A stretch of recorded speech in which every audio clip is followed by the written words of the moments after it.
Antagonistas que son IA. No digo más nada, odio las intros largas.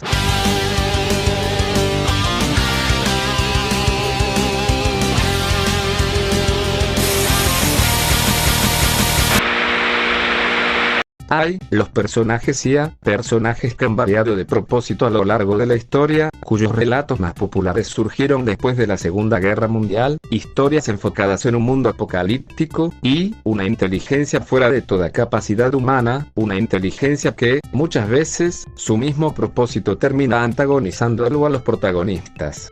Aún así, desde la antigüedad, ya se llevaba mencionado una inteligencia muy superior a la nuestra, que nosotros mismos seríamos capaces de controlarla.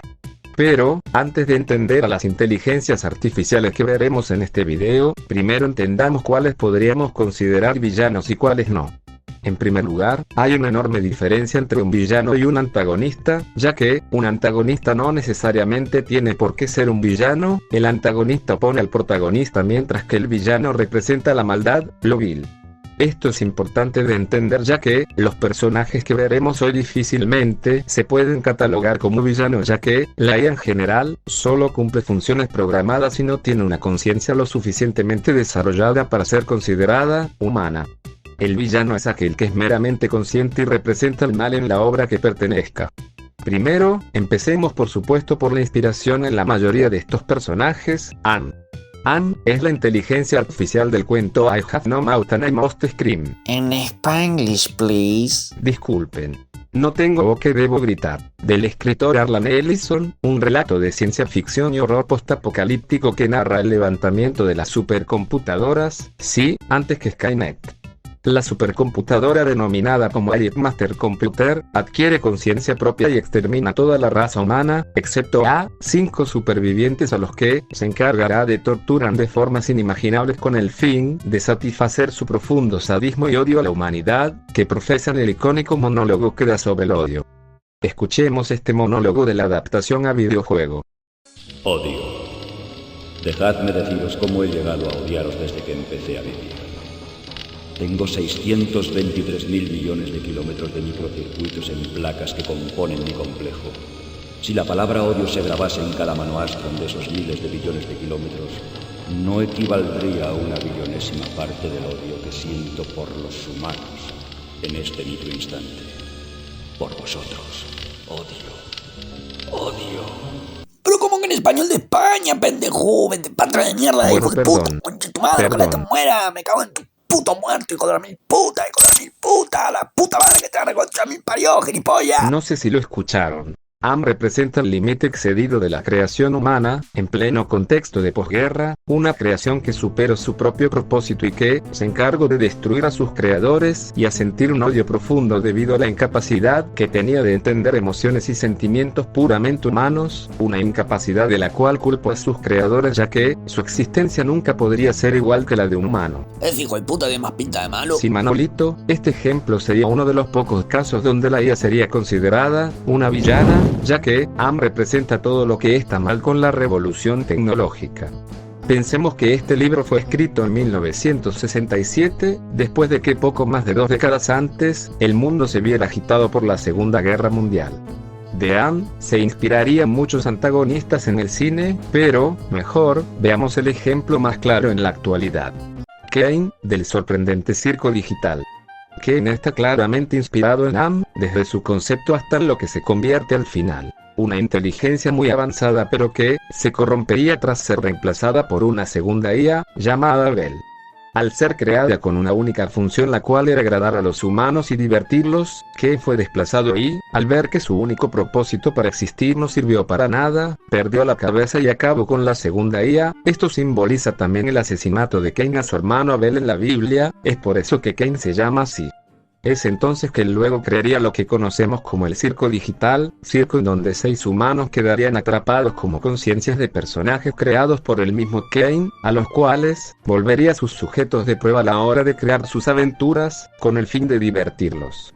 Para los que ya vieron la serie, ya obviamente habrán encaminado los hechos, ninguno de los personajes aprecia sus aventuras, todos terminan traumados con necesidad urgente de terapia mientras Kane, simplemente, no puede entender por qué su propósito no se está cumpliendo. Esto, lentamente lo comienza a volver loco ya que, al ser una IA, no puede entender las emociones humanas y, por lo tanto, está jodido. Peor cuando en el último episodio hasta ahora, Kane se vuelve completamente loco y, abiertamente, tortura al cast principal por despecho al verlo, según él, atormentado, así que sí, mientras todos vivían sus traumas en el circo, allá afuera a lo lejos, Kane también vivía su propio infierno, es por eso que su personaje se me hace tan trágico y funciona perfectamente para la historia, también que la gente sigue debatiendo si darle la razón o no porque, te guste o no, Kane nunca podrá entender a los humanos. En un mundo donde la IA ha avanzado a tal punto de conseguir conciencia propia, no es extraño que, en la actualidad, nos interesen historias de máquinas buscando entender el sentimiento humano y que, sin rodeos, muchas de ellas nos terminan provocando más empatía que propios humanos. Pero, vayamos al futuro. Hablemos de WALL-E, una de las mejores películas de Pixar que creo, según yo, que es la que mejor ha envejecido y eso que ni es tan vieja pero, el mensaje es tan atemporal que se mantiene a lo largo de la historia. Auto es el antagonista principal, una IA creada con el fin de evitar a toda costa de que la humanidad vuelva a la Tierra porque, por si no saben, en WALL-E la Tierra se ha jodido y ya no hay recursos, por lo que, hace siglos, la humanidad se vio obligada a salir del planeta y vivir en una nave gigante con mayor comodidad que cualquier gringo promedio. En sus siglos de existencia, Auto solo ha cumplido tranquilamente su función hasta que WALL-E y Eva llegan a la nave principal, esta vez con algo inédito, una planta en una bota. ¡Hay una serpiente en mi bota!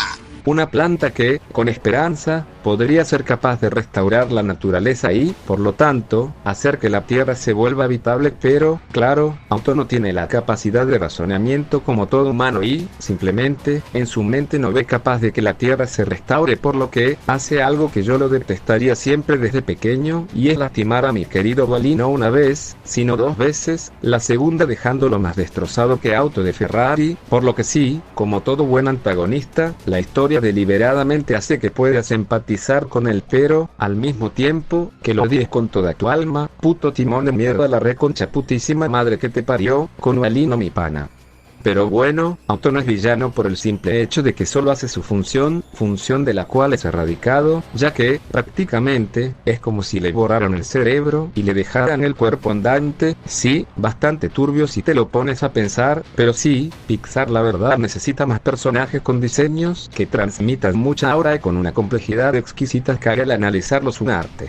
Auto, a su vez, es una evidente inspiración de HAL 9000 de Odisea del Espacio 2001, una inteligencia artificial pero, esta vez, encargada de asegurar que la misión, llegar a un monolito en la luna de posible origen extraterrestre, se cumpla.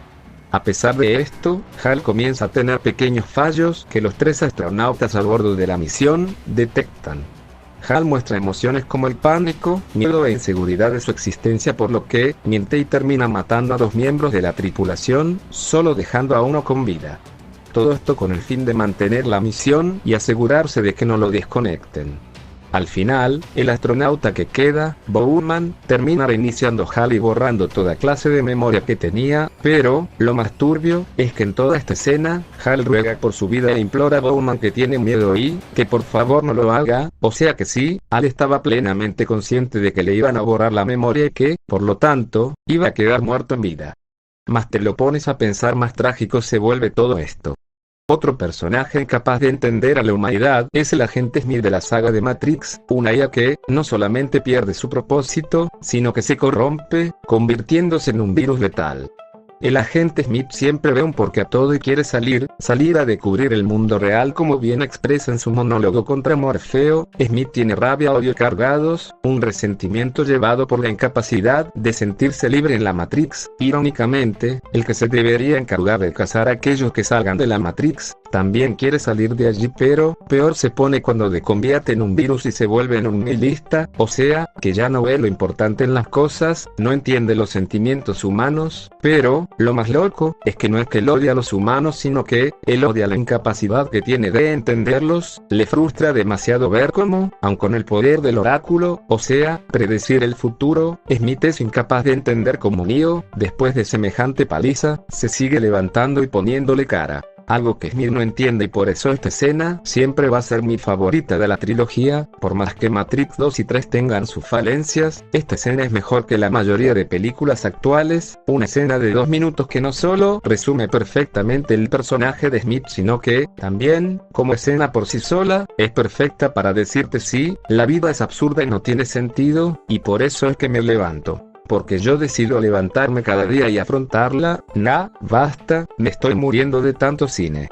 Otra IA corrupta es Turbo de Valve el Demoledor, una IA movida por la ira y la envidia de que su juego de carreras fuera reemplazado por otro más popular, ira que desemboca en él trasladándose al otro juego, corrompiéndolo, lo que termina con la desconexión de ambos juegos, pero resulta que Turbo sobrevivió, y se revela al final de que era el Rey Candy, el rey de Sugar Rush, arrebatándole el verdadero rol a Vanellope y convirtiéndola en una falla, obligando a todos los habitantes del juego a vivir con sus memorias borradas, sin tener idea de que la verdadera falla era Turbo. La película varias veces recalca que no te vuelvas Turbo, o sea, que no escapes de tu juego, ya que, al no pertenecer más a este, peligras de que en otro juego te desconecten y así, nunca más poder reiniciarte ni aparecer en tu juego de origen, nunca más.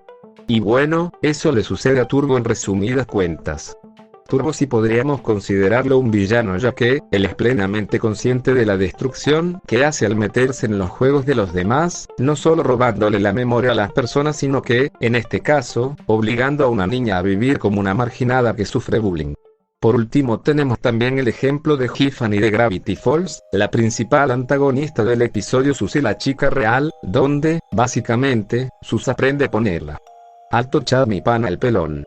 Pero, la que importa aquí es Tiffany, la primera novia virtual de Sus, el personaje principal de un juego de citas corrupto, capaz de ponerse en modo William Afton y controlar animatrónicos a los FNAFs. Siempre me perturbo lo real que se sentía esta piba loca en pantalla. Es raro, ya que ella es una IA corrupta, pero el solo hecho de que sea celosa a puntos extremos, esté obsesionada con vos y, literalmente, es capaz de matar con tal de quedarse contigo, es algo muy común en relaciones tóxicas y horrendas, una personalidad demasiado real para una IA, lo que la vuelve bastante turbia y perturbadora. Sinceramente, de todo lo bizarro que te puedes encontrar en Gravity Falls, Tiffany es fácil una de las cosas más escalofriantes, ya que nunca será consciente del límite de sus acciones, solo se podrá detenerla si se le quema el disco rayado. En conclusión, todos estos antagonistas han sido interesantes de analizar. Como podemos ver, el rol que ocupan estas IAs varían según el mensaje de la historia, algunas son más empatizables como Kane, Halo Auto, mientras que otras representan el caos en sí como lo son Turbo, Anne o Tiffany. Todos estos antagonistas podrán compartir que son inteligencias artificiales, pero, en cuanto al contenido, hay una inmensa variedad. Sin lugar a duda, estoy abierto a ver más de esta clase de antagonistas o protagonistas, ya que una IA no necesariamente tiene por qué ser la antagonista. En fin. Gracias por verme una vez más, y ya, la outro se hizo muy corta. Estaba configurando y estableciendo